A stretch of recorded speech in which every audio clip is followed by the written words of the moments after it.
Desde que tengo memoria, mi abuela siempre fue el centro de atención. No importa si era Navidad, un cumpleaños, una reunión familiar o incluso un funeral, de alguna forma, todo giraba alrededor de ella.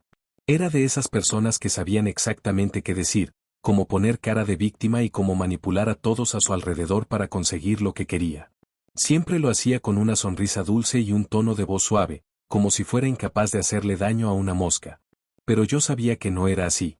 Todos lo sabíamos. Solo que nadie se atrevía a decirlo en voz alta. La primera vez que sospeché que algo no estaba bien fue hace unos 6 meses. Estábamos en una cena familiar y, de la nada, mi abuela se levantó con una mano en el pecho, suspiró fuerte y dijo, «Creo que el corazón ya no me da para más». Todos entraron en pánico.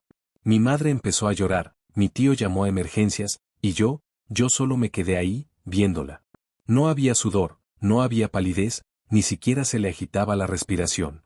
Pero estaba doblada en la silla como si estuviera a punto de desmayarse. Cuando llegó la ambulancia, ella se recuperó milagrosamente. «Creo que fue solo un susto», dijo con voz temblorosa, mientras todos la rodeaban con preocupación. Esa noche la llevaron al hospital y, después de horas de pruebas, los médicos dijeron que no tenía absolutamente nada. Ni hipertensión, ni arritmia, ni signos de infarto. Nada. Pero mi familia no lo aceptó. «Quizás fue algo emocional», dijo mi madre, justificándola. «Le están fallando los nervios», comentó mi tía, como si fuera una cuestión del alma y no del cuerpo. Desde entonces, mi abuela empezó a empeorar. Cada semana aparecía con una dolencia nueva. Un día era la espalda, otro día las rodillas, otro el estómago. Siempre algo distinto. Y curiosamente, siempre justo antes de alguna decisión familiar importante. Como cuando mi primo anunció que se iba a mudar a otra ciudad por trabajo. Esa misma noche, mi abuela se cayó accidentalmente en el baño. No se rompió nada, pero dijo que sintió un crujido en la cadera y que no podía caminar bien. Mi primo canceló la mudanza hasta que ella se recupere. Eso fue hace 3 meses. Y todavía sigue sin irse. La gota que colmó el vaso, al menos para mí, fue hace un par de semanas. Mi madre y yo teníamos planeado un viaje. Íbamos a ir a visitar a mi hermana que vive en otro país, algo que llevábamos más de un año postergando. Pero el día antes de volar, mi abuela apareció en casa temblando y con los ojos llorosos.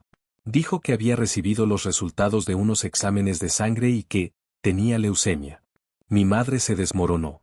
Canceló todo de inmediato. Empezamos a buscar médicos, oncólogos, tratamientos. Pero cuando finalmente conseguimos acceso a su historial clínico, lo que encontramos fue muy distinto. Sus exámenes estaban completamente normales. No había rastro de ninguna enfermedad. Y lo peor fue que cuando le mostramos los resultados, mi abuela no se inmutó.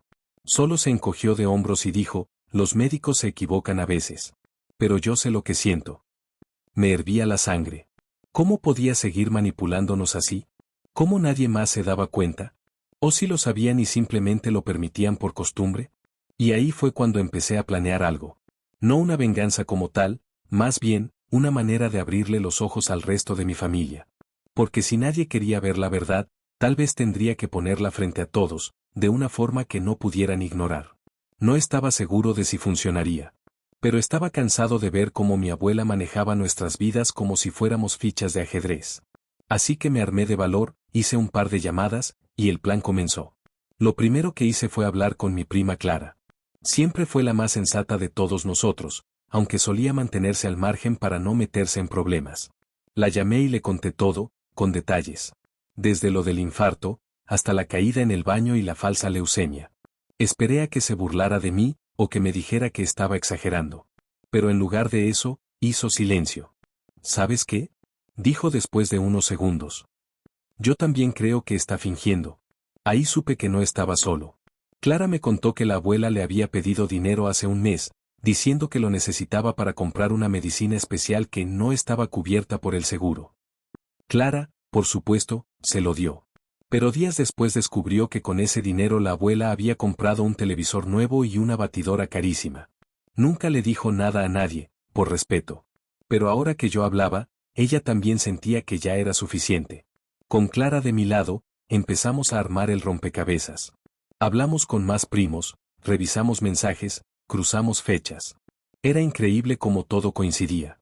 Cada vez que alguien quería tomar una decisión importante, mudarse, casarse, irse de vacaciones, cambiar de carrera, algo grave le pasaba a la abuela.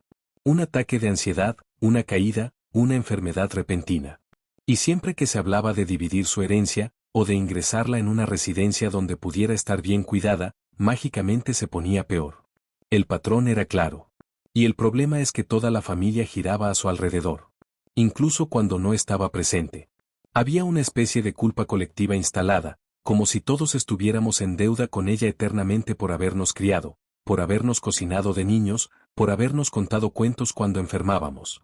Pero nadie se atrevía a ver que detrás de todo eso había una mujer que estaba usando esa deuda emocional para tenernos atados. Así que hicimos algo arriesgado. Convencí a mi madre de organizar una reunión familiar. Una comida tranquila, para hablar de temas importantes, sin decirle mucho más. Invitamos a todos, tíos, primos, cuñados, hasta algunos amigos cercanos. Y por supuesto, a la abuela. Ella aceptó encantada. Hasta llevó una tarta por si era su última comida con todos, según sus palabras dramáticas. Ese día me sentía nervioso. Tenía el corazón acelerado y las manos sudorosas. Mi plan no era humillarla, ni dejarla mal parada.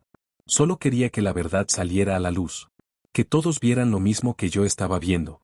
Y para eso, necesitábamos pruebas.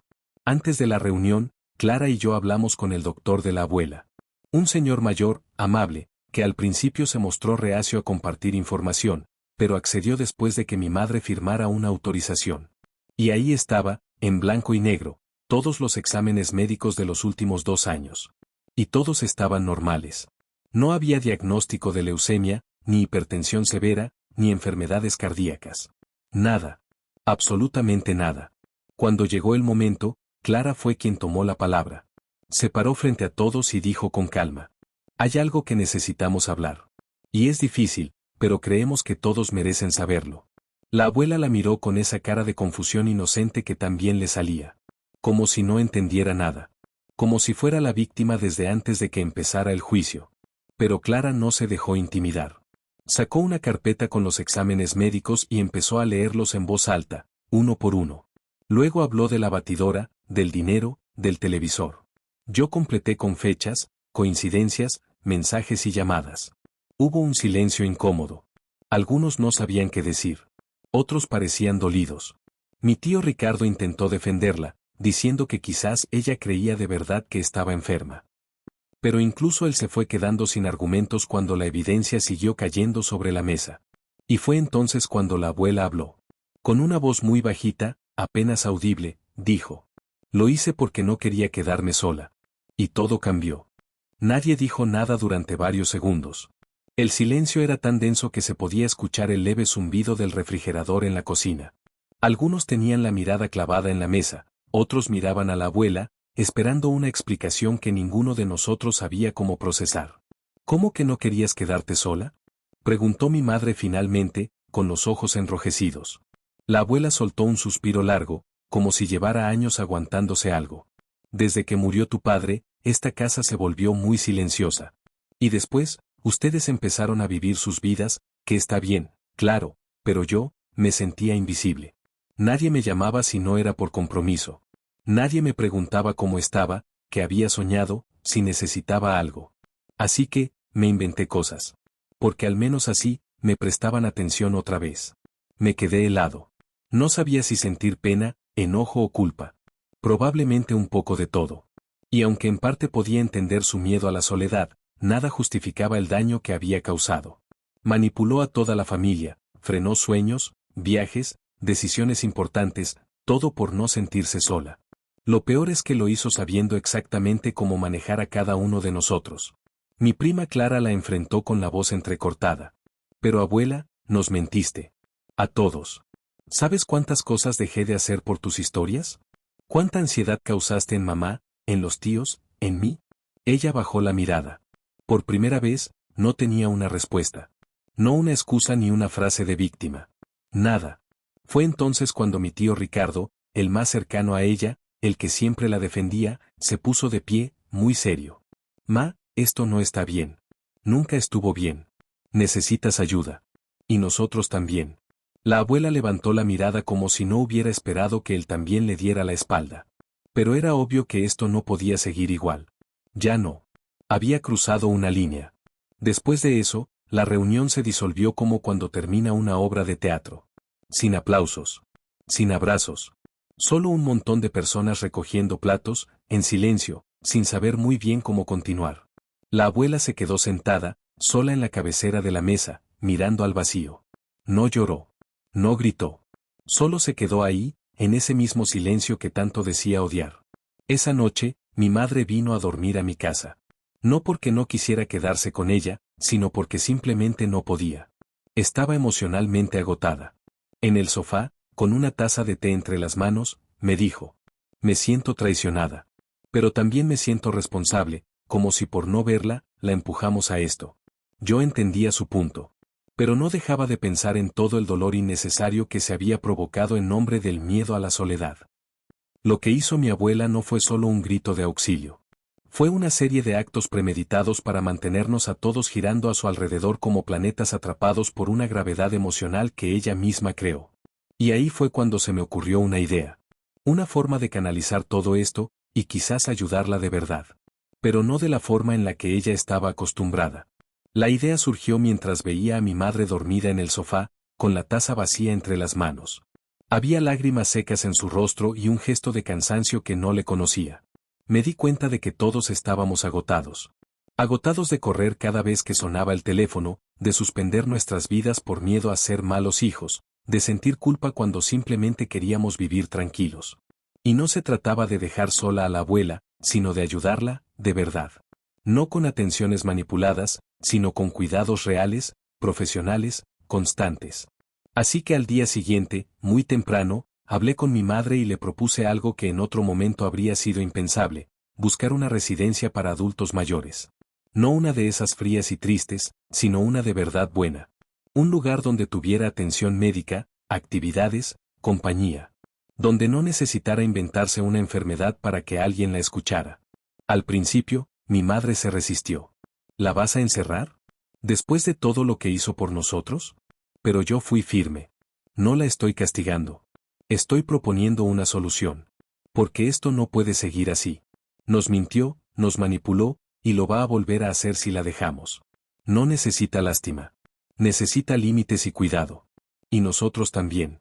Mi madre no respondió enseguida.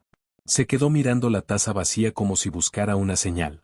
Pero al final, suspiró y asintió. Esa semana fue intensa. Visité varios lugares, pedí presupuestos, hablé con especialistas. Al final, encontramos una residencia excelente, a solo 20 minutos de casa, con jardín, talleres, fisioterapia y, lo más importante, comunidad. No sería un castigo. Sería una oportunidad. Y sinceramente, la única forma de sanar algo de todo este caos. El momento más difícil fue decirle a la abuela. Fuimos juntos, mi madre y yo. Ella nos recibió con cara neutra, como si ya supiera que veníamos con noticias. Tenía una manta sobre las piernas y el televisor a bajo volumen. Ni siquiera preguntó cómo estábamos. Abuela, queremos hablar contigo. Empecé, con calma. ¿Van a internarme? Respondió de una, sin rodeos. Nos quedamos en silencio. Mi madre se adelantó. No es eso. Es una residencia. Un lugar donde vas a estar bien atendida. Vas a tener compañía, médicos, talleres. ¿Y ustedes? Interrumpió. ¿Van a venir a verme? La pregunta me sorprendió. Pero respondí sin dudar. Sí. Pero ya no vamos a girar alrededor de tus mentiras. Vamos a visitarte como se visita a alguien que se ama, no como esclavos de tu culpa. La abuela nos miró con los ojos húmedos. Y por primera vez en mucho tiempo, no parecía enojada ni manipuladora. Parecía, triste de verdad. Asustada. Vulnerable. No quiero morir sola, susurró. Y ahí fue cuando me quebré un poco. Porque entendí que todo venía de ese miedo profundo. Y aunque lo que hizo estuvo mal, muy mal, detrás había una mujer vieja, frágil, que simplemente no sabía cómo pedir amor sin controlarlo todo. Nos abrazamos los tres. No fue un abrazo bonito ni redentor. Fue incómodo, tenso, lleno de cosas no dichas. Pero fue un comienzo. Algo diferente a lo que estábamos acostumbrados. Una semana después, hicimos la mudanza. No fue fácil. Hubo lágrimas, reproches, silencios duros. Pero también hubo algo nuevo, alivio. Un respiro. Como si por fin todos entendiéramos que no podíamos seguir así, girando alrededor de un drama que solo hacía daño. Mi abuela se instaló. Y al principio protestó, claro.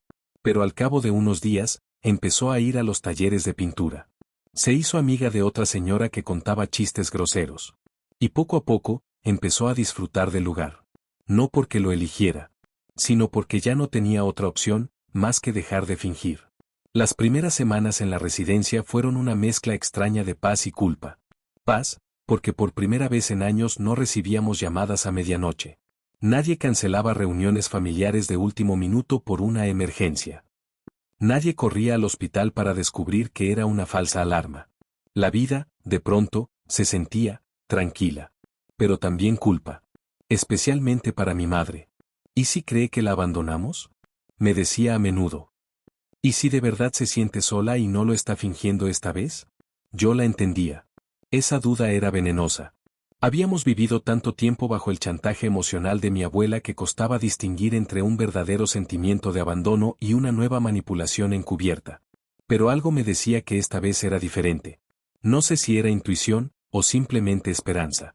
Lo cierto es que decidimos visitarla seguido. No por obligación, sino para marcar una nueva forma de estar presentes. El primer fin de semana la llevamos al parque que quedaba frente a la residencia. Fue extraño. Estaba más callada de lo habitual. Sin sus comentarios pasivo-agresivos, sin quejarse del clima ni de la comida ni de nuestras decisiones. Solo miraba los árboles, las palomas, a los niños corriendo. Parecía estar procesando algo. ¿Estás bien, abuela?, le pregunté, después de varios minutos de silencio. Ella tardó en responder. Estoy aprendiendo a callarme. La frase me dejó descolocado. No por lo que decía, sino por cómo lo dijo. No sonaba resentida. Sonaba sincera. Cansada, incluso. Como si recién ahora se estuviera escuchando a sí misma por dentro, sin el ruido constante de su teatro emocional. ¿Y cómo te va en pintura?, preguntó mi madre, intentando aliviar la tensión. Ahí la abuela sonrió por primera vez en mucho tiempo. Hice una manzana. Quedó feísima. Pero me reí. Ese momento fue más importante de lo que parece. Porque no era solo una manzana mal pintada. Era la primera señal de que estaba empezando a construir algo propio, sin necesidad de tragedias inventadas. Una identidad más allá del rol de la abuela enferma. En paralelo, la familia también empezó a cambiar. Mis primos, antes distanciados por peleas absurdas provocadas por favoritismos o dramas de la abuela, comenzaron a reencontrarse. Hubo cenas sin dramas, llamadas sin culpas, cumpleaños sin excusas inventadas. Era como si una capa de niebla emocional se hubiese levantado y todos estuviéramos respirando mejor por primera vez en años. Pero no todo fue tan simple. Un día recibí una llamada inesperada de la residencia. La abuela se había caído en su habitación. Nada grave, por suerte, pero había que hacerle una revisión médica. Corrí para allá. No lo dudé. Cuando llegué, ella estaba en la sala de enfermería, con un pequeño vendaje en la frente, algo mareada pero consciente. Apenas me vio, murmuró. No fue a propósito. No entendí al principio. Pensé que estaba delirando. Pero ella me miró fijo y repitió. La caída. No fue a propósito. No quería que pensaras que estoy actuando de nuevo. Y ahí me golpeó el verdadero alcance del daño que todo esto le había causado. Ya no solo teníamos que aprender a confiar en ella. Ella también tenía que reaprender a ser creída. Me senté a su lado. Le tomé la mano. Está bien, abuela. Estoy aquí. Y esta vez, no necesito pruebas. No sé si fue el perdón perfecto, pero fue un inicio. Porque a veces, la sanación no llega con grandes gestos ni frases solemnes. A veces llega así, en una silla dura de enfermería, con una venda fea en la frente y un silencio compartido. Después de la caída, las visitas a la abuela cambiaron de tono. Ya no íbamos con miedo ni con culpa, sino con una mezcla de responsabilidad y ternura que no conocíamos antes. Se volvió algo más humano. Más honesto. No había tensión en el ambiente, ni ese temor constante de ¿qué va a inventar ahora? Ella también estaba cambiando, aunque a su ritmo. Un ritmo lento, pero firme. Un sábado, fuimos a almorzar al jardín de la residencia. Llevamos empanadas caseras y jugo de naranja. La abuela nos esperaba sentada bajo un árbol, con su amiga del taller de pintura, a la que todos empezamos a llamar la señora Gloria, aunque en realidad se llamaba Marta. Tu abuela tiene buen pulso para pintar, pero pinta todo triste, nos dijo Gloria entre bocado y bocado. Como si el pincel tuviera recuerdos. Mi abuela se rió bajito, pero no dijo nada. En lugar de defenderse o hacerse la víctima, como solía hacer, simplemente bajó la cabeza y dijo: hay cosas que uno guarda en silencio mucho tiempo. Esa frase me acompañó durante días. No porque fuera profunda, aunque lo era, sino porque nunca antes la había escuchado decir algo tan introspectivo. Mi abuela había pasado toda su vida hablando de los errores de otros, de lo que le hacían, de lo mucho que sufría. Nunca hablaba de lo que ella había hecho mal. Pero ahora, poco a poco, se notaba que estaba abriendo esa puerta. Y cuando lo hizo, se desató algo que no esperaba. Una semana después, me pidió que fuera solo. Sin mi madre. Me pareció raro, pero fui. Me recibió en su habitación con una caja de madera vieja sobre las piernas. Sin decir nada, me la entregó. ¿Qué es esto?, pregunté. Cosas que no quería que nadie viera. Pero creo que tú debes saberlas. Dentro había cartas. Decenas de cartas. Algunas eran de su puño y letra. Otras, de mi abuelo. Había una en particular que me heló la sangre. Era una carta que mi abuela le escribió a mi madre, pero nunca se la dio. En ella, le confesaba que, cuando mi madre era joven y quiso mudarse al extranjero con una beca, la abuela había saboteado todo. Le hizo creer que su padre estaba enfermo, lo cual no era cierto, la manipuló emocionalmente y, al final, logró que cancelara su viaje. No podía soportar la idea de que te fueras tan lejos, decía. Preferí verte frustrada a sentirme sola. Me temblaban las manos. ¿Por qué me das esto a mí?, le pregunté, con la voz tensa. Porque tú has sido el único que me ha enfrentado sin odiarme. El único que me vio entera. Lo bueno y lo malo. Sentí un nudo en el pecho. Estaba furioso, pero también conmovido. Porque, a su manera, me estaba pidiendo ayuda. Tal vez no lo decía con esas palabras, pero estaba claro que necesitaba redención. No solo con nosotros, sino con ella misma. Guardé las cartas, sin saber aún qué haría con ellas. Al salir de la residencia, caminé varias cuadras sin rumbo. Tenía la cabeza llena de pensamientos, pero uno me golpeaba más fuerte que el resto. Mi abuela no solo había fingido una enfermedad. Había fingido muchas cosas a lo largo de su vida. Había construido una realidad a su medida, donde siempre era la víctima, donde su soledad justificaba cualquier daño. Y ahora que ya no podía sostener esa fachada, las grietas estaban dejando escapar toda la verdad. La pregunta era, ¿qué haríamos con esa verdad? Tardé varios días en decidir qué hacer con la caja. La leí completa, cada carta, cada línea. Y fue como ver la historia de mi familia desde otro ángulo, uno mucho más crudo y, al mismo tiempo, más humano. Descubrí que mi abuela había sido una joven insegura, una esposa con miedo a perder a su marido, una madre que confundía amor con control. Su vida estaba atravesada por el temor a la soledad. Y ese miedo la convirtió en una experta en manipular, mentir y provocar culpa para no quedarse atrás. Lo más doloroso fue confirmar cosas que mi madre siempre sospechó, pero nunca pudo comprobar. Le robaron su libertad, sus oportunidades. Le sembraron la idea de que debía quedarse, cuidar, obedecer, porque eso era lo correcto. Esa carta en particular me ardía en el pecho. Pero ¿entregarle esa verdad tan de golpe? ¿Hacerle revivir todo el daño? No podía decidirlo tan fácil. Volví a visitar a la abuela. Esta vez no hablamos mucho. Me limité a sentarme con ella en el jardín. Leímos un rato, compartimos un café. Al final, le pregunté, ¿quieres que le diga todo a mamá? Ella me miró largo rato.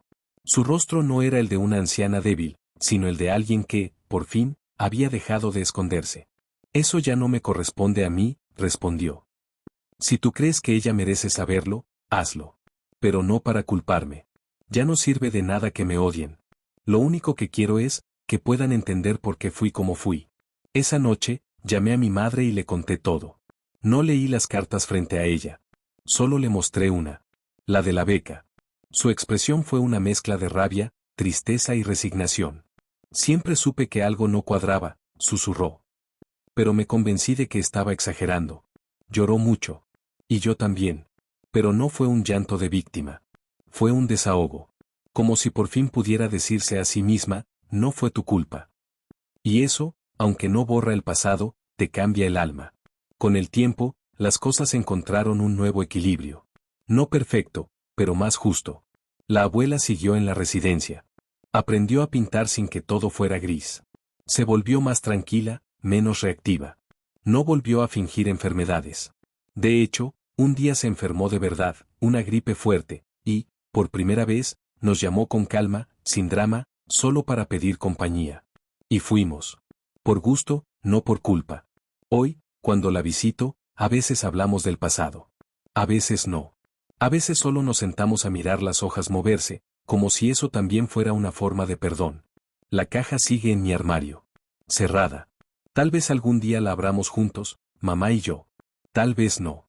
Pero su existencia nos recuerda algo fundamental. Que no siempre el villano lo es por maldad pura. A veces es solo alguien roto, que no supo pedir ayuda de otra manera. ¿Mi abuela se redimió? No del todo. Pero dio un paso. Y a veces, eso es más de lo que uno puede pedir. ¿Y ustedes? ¿Qué habrían hecho? ¿Le habrían contado todo a su madre, o habrían dejado el pasado donde estaba?